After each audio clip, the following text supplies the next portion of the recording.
کیا زکوٰۃ مستحق بہن بھائی اور مستحق لوگوں کو ماہانہ ایک ساتھ کی شکل میں دی جا سکتی؟ بہتر یہ اسی طرح دیں، کیونکہ اس طرح آپ کے لیے نکالنا بھی آسان ہے، ہم بھی اسی طرح ہی ادا کرتے ہیں۔ سب سے زیادہ حقدار آپ کے بہن بھائی ہیں، البتہ آپ اپنے ماں باپ اور اولاد کو نہیں دے سکتے، اسی طریقے سے نانی نانا دادی دادا اور پوتا پوتی اور نواسا نواسی کو نہیں دے سکتے۔ بہن بھائی سب سے بہتر ہے مصرف۔ حضور علیہ السلام کے دور میں غلام اور لونڈی کے کلچر کو کیوں ختم نہ کیا گیا؟ کس طرح ختم کرتے جی؟ پورے کا پورا عرب کا سسٹم تھا، اگر یہ ختم کر دیا جاتا وہ سارے کے سارے جو ہے وہ بے یار و مددگار ہو جاتے، تو گریجولی اسے ڈسکریج کیا گیا اور آج اپنی موت میں خود سسٹم بن کے مر چکے۔ اگر یزید اتنا برا تھا تو ابو ایوب انصاری نے کیوں کہا تھا کہ میرا جنازہ پڑھائے گا؟ ابو ایوب انصاری نے کہیں نہیں کہا کہ میرا جنازہ یزید پڑھائے گا، ایویں کولوں بنا دو۔ اور بھائی مروان نے اگر حضرت حسن کا جنازہ پڑھایا تو اس کا کیا مطلب ہے؟ حضرت حسن کی یہ خواہش تھی، بھائی حاکم وقت تھا، اس وقت جھگڑا ہوا، حسین ابن علی کی خواہش تھی کہ وہ پڑھاتے، بنو ہاشم کی بھی، لیکن وہ جھگڑے کو اوائڈ کرنے کے لیے پھر ان کا ٹھیک ہے یار حکمران ہی پڑھائیں۔ حسن حسین سامنے بیٹھے اور مروان جو ہے وہ ممبر پہ خطبہ دیتا ہے جمعہ کا، تو یہ معاملات بالکل ڈیفرنٹ ہے، حکمرانوں کے معاملات بالکل ڈیفرنٹ ہے، ریئلٹی بالکل ڈیفرنٹ ہے، تو اس سے کرنے سے اس کی کوئی فضیلت ثابت تو نہیں ہوتی، اور جس کا جنازہ حضور خود پڑھ لیں اس کی فضیلت ثابت نہیں ہوتی ہے اگر اس کے کرتوت ٹھیک نہیں۔ عبداللہ ابن ابی بخاری مسلم میں خود جنازہ پڑھایا، لعاب دان اس کے منہ میں ٹپکایا، اپنا کرتا دیا کفن کے طور پر اور خود دفنایا ہے، صرف اس لیے کہ ان کا بیٹا صحابی تھا اور یہ بھی کلمہ گو مسلمان تھا، ہے منافق تھا اندر سے، اس کی دل جوئی کے لیے۔ تو بعد میں آیات نازل ہوئی کہ آپ 70 دفعہ بھی ان کے لیے دعائیں مغفرت کریں، ہم نہیں قبول کریں گے، یہ اللہ اور اس کے رسول کے دشمن ہیں۔ اور آندہ نہ آپ نے کسی منافق کا جنازہ پڑھنا ہے، نہ اس کی قبر کے اوپر کھڑے ہو کے کبھی اس کے لیے دعا کرنی ہے آپ نے۔ تو نبی علیہ السلام جنازہ پڑھے تو فرق نہیں پڑتا، تو ابو ایوب انصاری کا جنازہ یزید نے پڑھا دیا تو یزید کو فرق پڑ جائے گا؟ اس طرح کرنے سے کیا ہوتا ہے؟ شادی والے جوڑے آسمانوں پر بنتے ہیں یا یہ سب کچھ انسان خود کرتا ہے؟ جی اللہ کی تقدیر کا علم تو اللہ کے پاس ہے، آپ کو گیون سرکمسٹانسز میں جو اللہ نے حالات و واقعات دیے ہیں اس میں آپ نے اپنے لیے خود چوز کرنا ہے۔ جب وہ چوز کر لیں گے پھر ہم کہیں گے ہاں یہی تیری قسمت میں لکھا ہوا تھا، اس سے پہلے نہیں کہہ سکتے کیونکہ پتہ ہی نہیں ہے نا۔ ہاں دنیا میں آپ نے اپنی مرضی سے معاملات کو لے کے چلنا۔ مرد کی نماز گھر میں ہو جاتی ہے یا مسجد میں جانا لازمی ہے؟ جی مرد کو مسجد میں ہی جانا لازمی ہے، اس کے اوپر حدیث ہے بخاری مسلم کی، ان لوگوں کے گھروں کو آگ لگا دوں جو گھر میں نماز پڑھتے ہیں۔ ہاں عذر ہو، بخاری مسلم میں سخت سردیوں میں، بارش کے اندر یا خوف کی حالت میں آپ گھر میں نماز پڑھ سکتے ہیں، ویسے نہیں۔ عصر کی نماز فرض کے بعد کوئی نماز جائز ہے؟ جی جائز ہے، وہ بعض صحابہ کو غلطی لگ گئی تھی، بخاری مسلم میں موجود ہے، نبی علیہ السلام عصر کے بعد 2 رکعتیں ہمیشہ پڑھا کرتے تھے، اور وہ سٹارٹ اس سے ہوئی تھی کہ ایک دن آپ کی ظہر کے بعد والی 2 نفلی رکعتیں سنت موقتہ جنہیں ہم کہتے ہیں وہ رہ گئی تھی، تو وہ آپ نے پھر عصر کے بعد پڑھی۔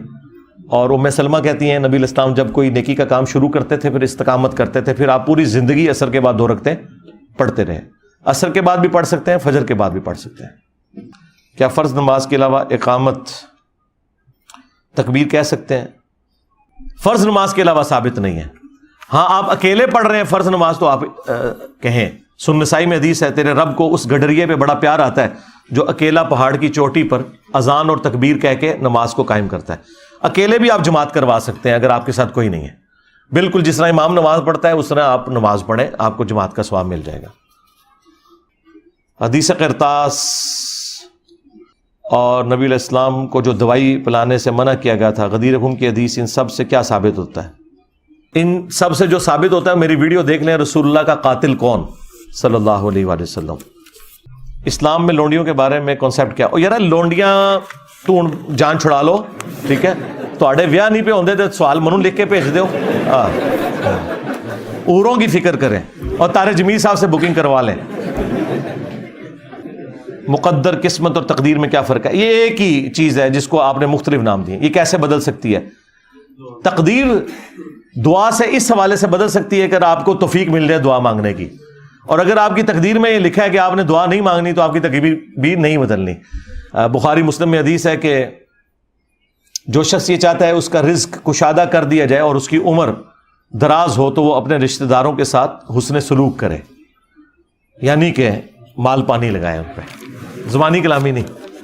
تو بس یہ 2 ہی چیزیں نا، رزق میں برکت، رزق میں ہر چیز شامل ہے، مال و دولت بھی، نیک اولاد بھی، اور دنیا کی ہر آسائش اور عمر میں برکت تو رشتہ داروں کے ساتھ اس نے سلوک کریں. مسئلہ تقدیر پہ میرے 4 لیکچرز ہیں, 103 104 ABC مسئلہ تقدیر بھی لکھیں تو وہ ویڈیو کھل جائے گی. ہمارے مرنے کے بعد ہمارے ہمزاد کے ساتھ کیا ہوگا؟ دیکھو جی کتنی فکر ہے اپنے شیطان دی جی, اپنی فکر کرو سرکار. وہ اللہ نے مسلط کیا تھا, اللہ جانے اس کی مخلوق جانے. ہاں آخرت میں یہ ہوگا کہ جہنم میں ساتھ ہی جائے گا. ہاں یہ قرآن میں لکھا ہوا ہے کہ جب جہنم کا فیصلہ ہوگا سورہ قاف میں, سورۃ نمبر 50 میں, تو شیطان جو ہے نا, وہ جو ہمزاد آپ کے ساتھ اٹیچ ہے, وہ کہے گا یا اللہ یہ تیرا مجرم حاصل ہے. اللہ کہے گا میں تم دونوں کو جہنم میں پھینکوں گا. یعنی وہ کہتا تھا میں نے تو ورگلایا تھا, کام تو اس نے ڈالا تھا, لیکن وہ دونوں جرم میں تو ہو جائے گی انشاءاللہ ملاقات. تھوڑا صبر کرو, اللہ نہ کرے کہ ساڑھی ملاقات ہوئے. ہاں ڈنکی لگا کر بیرون ملک جانا کیسا ہے؟ غلط ہے جی. اس سے جو کمائی ہے, کمائی حلال ہوگی. ظاہر ہے کمائی حلال طریقے سے اگر وہاں جا کے کما رہے ہیں آپ تو پھر حلال ہے. باقی یہاں سے جانا یہ غلط ہے اس طریقے سے. کینیڈا کے ویزے کھلے میں, اگر باہر جانے کا موقع ملے تو کیا کریں؟ ضرور جائیں جی میرے بھائی, فوراً سے پہلے پہنچیں. ظاہر ہے ادھر کیا رکھا ہوا ہے, ادھر تو آپ کے سامنے ہی ہماری اکانومی کی جو صورتحال ہے. یہاں تو ڈاکٹرز اور انجینئرز بے روزگار پھر رہے ہیں, تو باقی تو شاہی کوئی نہیں. یا علی مدد کہنا کیسا ہے؟ صرف یا علی بھی کہنا شرک ہوگا. صرف یا علی کہہ سکتے ہیں, لبیک یا علی کہہ سکتے ہیں, لبیک یا رسول اللہ کہہ سکتے ہیں محبت کے اظہار کے لیے. مدد آپ نے اسی سے مانگنی ہے جس سے مولا علی مانگتے تھے, یا حی یا قیوم برحمتک استغیث. کیا زور کے ساتھ فجر کی نماز جمع کر سکتے ہیں؟ نہیں جی, فجر کی نماز وہ ہے جو کسی کے ساتھ جمع نہیں ہو سکتی. یہ ہو سکتا ہے کہ اگر کوئی شخص فجر سے آدھا پونا گھنٹہ پہلے, یعنی فجر کا وقت داخل ہونے سے اٹھے اور اس وقت جا کے مغرب اور عشاء پڑھے, اور پھر آدھے گھنٹے بعد یا 15 منٹ بعد فجر کا وقت داخل ہو تو اس طرح جمع کر لے.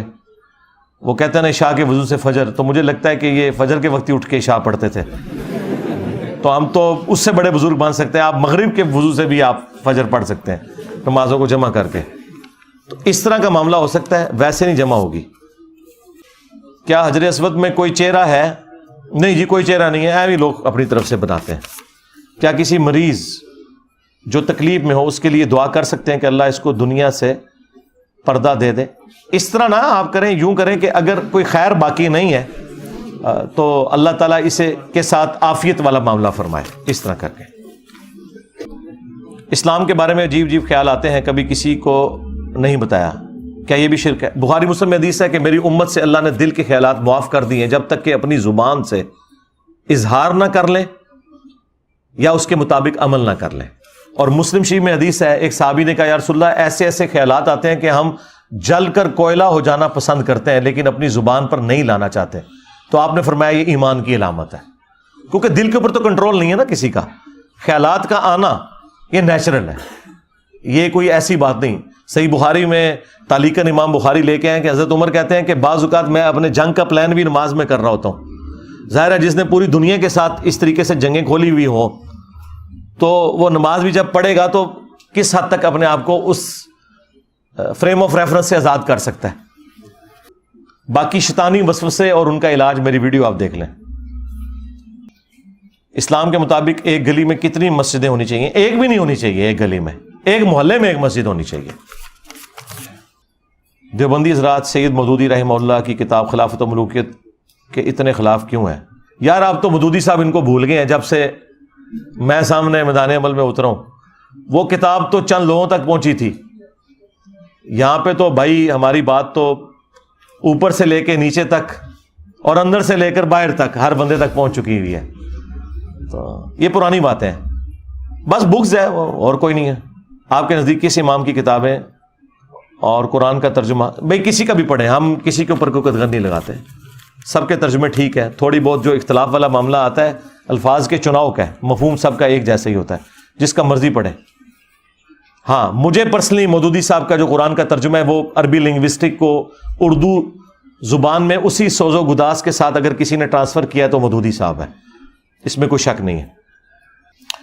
اگر بیوی غصے میں آ کر بد دعا دے تو کیا وہ شوہر کو لگ جائے گی؟ جی لگ جائے گی اگر آپ نے ظلم کیا ہوا ہے تو. بد دعا سے تو بچنا چاہیے. جب غصہ ٹھنڈا ہو جائے تو وہ کہے کہ میں اپنی بد دعا واپس لیتی ہوں. بھائی جب بد دعا ہوگی پھر اللہ کی مرضی ہے کہ واپس آئے نہ آئے. ہاں بخاری مسلم میں حدیث ہے کہ نبی علیہ السلام فرمایا کہ اپنی اولاد کے لیے بد دعا نہ کرو, بعض اوقات قبولیت کی گھڑی ہوتی ہے. ہاں اس لیے یہ بد دعاؤں والا معاملہ نہ کیا کریں. دیکھیں مجھے ابھی اتنا غصہ آیا تو میں نے صرف اتنا کہا بے شمار, میں نے پورے الفاظ نہیں بولے. تو جب تک الفاظ آپ نہیں بولیں گے تو آپ کا شرعی حکم نہیں ہوگا. کیا امام حسین علیہ السلام کے شہید ہونے سے پہلے بھی محرم غم کا مہینہ تھا؟ نہیں, پہلے تو اس طرح نہیں تھا. ظاہر ہے کہ یہ محرم, دیکھیں بخاری مسلم میں آیا کہ 10 محرم کا روزہ فرض تھا ہر مسلمان کے اوپر جب تک رمضان کے روزے فرض نہیں ہوئے تھے. ایک حدیث نہیں, درجنوں حدیثیں ہیں بخاری مسلم میں. ایک حدیث میں یوں آیا کہ جب آپ مدینہ شریف آئے تو آپ نے دیکھا یہودی روزہ رکھتے ہیں. پوچھا گیا کیوں؟ تو کہا کہ موسیٰ علیہ السلام کو اللہ نے نجات دی تھی, فرعون کو غرق کیا تھا, تو یہ ایام اللہ میں سے ایک یوم ہے 10 محرم. تو نبی علیہ السلام نے فرمایا کہ ہم تو زیادہ حق رکھتے ہیں موسیٰ علیہ السلام کے ساتھ اس نسبت کی وجہ سے. تو آپ نے مسلمانوں کو حکم دیا. اور مسلم شریف میں الفاظ ہیں, ایک صحابی نے عرض کیا یا رسول اللہ یہ تو پھر ان کی مشابہت ہو جائے گی. تو آپ نے فرمایا کہ اگلے سال اگر میں زندہ رہا تو میں 9 کا روزہ بھی رکھوں گا, یعنی 9 اور 10 2 ہو جائیں گے. کیونکہ یہ حدیث جامع ترمذی کے اندر موجود ہے اور ابن عباس کا بھی قول موجود ہے کہ ان کی مخالفت آپ نے کرنی یہود و نصارہ کی 9 اور 10 کا روزہ رکھ کے. ایک حدیث میں 10 اور 11 کے روزے کا بھی ذکر آیا ہے مسند احمد میں. وہ روایت کمزور ہے, لیکن اگر کسی کا 9 کا رہ گیا نا اور 10 کا اس نے رکھا ہے تو پھر ساتھ 11 کا ملا لے تاکہ یہود و نصارہ کی مخالفت ہو جائے, یہودیوں کی اسپیسیفکلی. تو سنت پہ عمل بھی ہو جائے, ثواب کا کام بھی ہے. اس حوالے سے میں نے کوئی 40 منٹ کی ویڈیو ریکارڈ کروائی تھی جب ایک شیعہ عالم نے کہا کہ یہ تو ناصبیوں نے روایتیں داخل کی ہیں ہماری کتاب کے اندر, تو یہودی تو اس طرح کا کوئی روزہ نہیں رکھتے. تو میں نے اس کے اوپر تفصیلی پھر ویڈیو ان کا جو یوم کپور تھا اس کا ذکر کیا. ابھی ہمارے ایک دوست ہیں علی الحسن نقوی صاحب, انہوں نے کل مجھے اہل تشیع کی کتابوں سے وہ ساری روایتیں بھیجی جن میں 9 اور 10 محرم کے روزے کا ذکر ہے اور سیم انہی الفاظ میں جو بخاری مسلم میں ہے. اور انہوں نے باقاعدہ جب شیعہ علماء سے ڈسکشن کی تو انہوں نے کہا یہ روایتیں بالکل ٹھیک ہیں, لیکن چونکہ وہ دوسری روایتیں بھی ادھر آئی ہوئی ہیں اور دوسری روایتوں کو مانتے ہیں کہ کمزور ہیں, اور بعض تو جعلی روایتیں گھڑی گئی ہیں صرف سنیوں کو نیچا کرنے کے لیے اور واقعہ کربلا کے حوالے سے اسے جوڑنے کے لیے. ورنہ شیعہ کے ہاں بھی ان کی حدیث کی کتابوں میں 9-10 محرم کے روزے کا ذکر ہے نبی علیہ السلام کے حوالے سے, واقعہ کربلا کے حوالے سے نہیں. تو کربلا کے حوالے سے یہ نہیں ہوتا, اور نہ ہم یہ کوئی نعوذ باللہ کوئی خوشی کا اظہار کر رہے ہوتے ہیں اس دن. رکھنا چاہیے روزہ. شیعہ اور سنی دونوں کتابوں کے اندر اس روزے کا ذکر موجود ہے. کیا وفات پانے کے بعد میت کو گھر کی خوشی غمی کا معلوم ہو جاتا ہے؟ اللہ چاہے تو معلوم ہو جائے گا, کوئی اسپیسیفکلی نہیں ہے. البتہ قرآن میں موجود ہے کہ جو شہداء ہیں انہیں یعنی اس حوالے سے وہ خواہش کرتے ہیں جنت میں جا کے. اس کو سپورٹیو حدیث بھی ہے مسلم کے اندر, وہ گفتگو کرتے ہیں کہ ہمارے بھائی بھی ہمارے تک پہنچے اور وہ دیکھیں کہ ہم نے جنت کی نعمتیں جو اللہ نے وعدہ کی تھی وہ پا لی ہیں. باقی کوئی نہیں ہے کہ کوئی نامہ اعمال پیش ہوتے ہیں, تو ایسی کوئی بات نہیں. نہ یہ ہے کہ جمعرات کو روحیں گھر میں آتی ہیں, کوئی ایسی بات نہیں ہے. حضرت آدم علیہ السلام کو گزرے کتنا عرصہ ہو گیا؟ جو تاریخ ملتی ہے وہ آلموسٹ 10,000 سال کی ہے. البتہ یہ جو انسانی ڈھانچے آپ کو لاکھوں سال پرانے ملتے ہیں تو آدم علیہ السلام سے پہلے بھی تو وہ انسان ڈیفرنٹ تھے. اب یہ ایک مشکل ڈاکٹرن والا معاملہ ہے, اس کے لیے آپ میری یوٹیوب پہ ایوولوشن والی ویڈیو دیکھ لیں.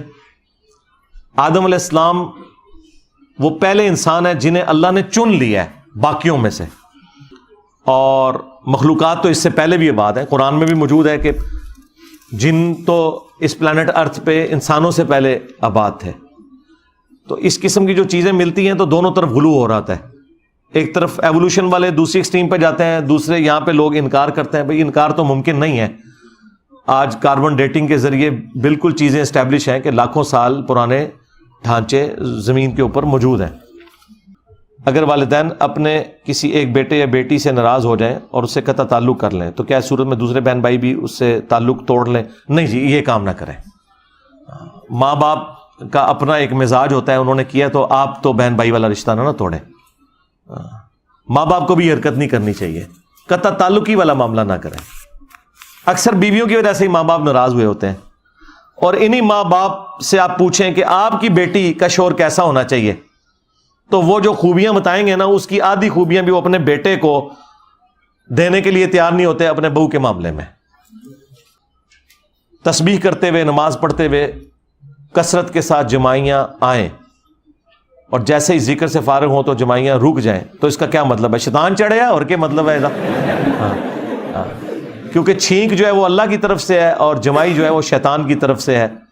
بخاری مسلم میں حدیث موجود ہے کہ آپ نے نماز کے دوران بھی اسے روکنے کی کوشش کرنی ہے، یوں ہاتھ رکھ کے. اگر خاوند کے بہن بھائیوں کے ساتھ اچھا سلوک نہ کرے بیوی، اور خاوند کے اپنے بہن بھائیوں کے ساتھ ملنے جلنے سے روکے، تو بیچارہ خاوند کیا کرے؟ خاوند سمجھائے اسے کہ بھائی اس طرح قطع رحمی تو نہیں کر سکتے. خاوند اس کو بتائے کہ بھی تیرا میرا رشتہ جو ہے نا اسلام کی بنیاد پہ ہوا ہے نا، یہ تو مجھے اللہ اور اس کے رسول کا باغی تو نہ کر. قطع رحمی کرنے والا تو جہنمی ہے، سیدھی سی بات ہے. بخاری مسلم میں حدیث ہے، جب اللہ تعالیٰ نے صلہ رحمی کو پیدا کیا، فرمایا جو تجھے کاٹے گا میں اسے کاٹ دوں گا.